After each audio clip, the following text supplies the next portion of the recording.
Everyone, कसे आहात तुम्ही सगळे। आय होप स्वामींच्या कृपेने तुम्ही सगळे खूप छान असाल। तर आजच्या या व्लॉगमध्ये ना मी तुमच्याशी एक छोटीशी रेमेडी शेअर करणार आहे, जी बऱ्याच जणांना माहित सुद्धा असेल। पण काय होतं ना, एकदा आपण स्वतःच्या डोळ्यांनी पाहतो ना कुणाला तरी करताना एखादी गोष्ट, तर त्यावेळेला ती गोष्ट करण्याची आपल्याला पण इच्छा होते। तर आता परवा गणपती पण येत आहेत आणि मला हा फेस पॅक लावायचाच होता, तर म्हटलं तुमच्याशी पण शेअर करावं, म्हणजे तुम्ही पण ते करण्याची तुमची पण इच्छा होईल फेस पॅक लावण्याची। कारण ना खरंच इफेक्टिव्ह आहे। बेसन पीठ आणि त्याच्यामध्ये दही टाकले आणि थोडीशी हळद टाकली आहे घरची, आणि बेसन पीठ सुद्धा जे आहे ते घरीच दळलेली डाळ दळून आणलेली आहे। विकतचं बेसन पीठ नव्हतं ते, तुमच्याकडे जर डायरेक्ट विकतचं आणलेलं असेल तरीही चालेल, पण मी ते घेतले। आणि ना इथे मी स्क्रब म्हणून तुम्हाला जर घरचंच सगळं वापरायचं असेल तर तुम्ही साखर मध ह्या गोष्टींचा पण स्क्रब म्हणजे बनवू शकता आणि यूज करू शकता। पण माझ्याकडे इथे ना ते श्री श्री आयुर्वेदाचा एक छान स्क्रब आहे, तो मी यूज केलाय। आणि पहिल्यांदा थोडंसं स्क्रब करून घेतलं ना की मग ते जो फेस पॅक आपण बनवलाय ना तर तो लावायचा आहे। तर मी बेसनचं पीठ, दही आणि हळद इतकंच वापरले त्याच्यामध्ये। आणि तुम्हाला जर पाहिजे असेल तर तुम्ही लिंबू पण त्याच्यामध्ये ॲड करू शकता, पण मी नाही करत। ज्यांना म्हणजे इरिटेशन वगैरे होत नाही काही स्किनला, तर ते लिंबू पण वापरू शकतात। तर ते तुमच्या चॉईसवरती आहे, नाहीतर मग तुम्ही त्याच्यामध्ये गुलाबजल सुद्धा टाकू शकताय।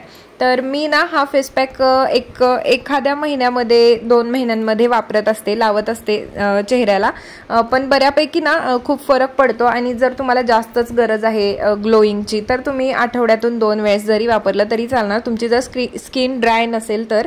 कारण ह्याने थोडीशी स्किन ड्राय होते, पण इतकं काही नाही आहे रेग्युलरमध्ये। आपण जर तुमची ड्राय असेल तर तुम्ही त्याच्यामध्ये मध सुद्धा टाकू शकता, म्हणजे त्याने थोडासा तुम्हाला जास्त ड्रायनेस येणार नाही।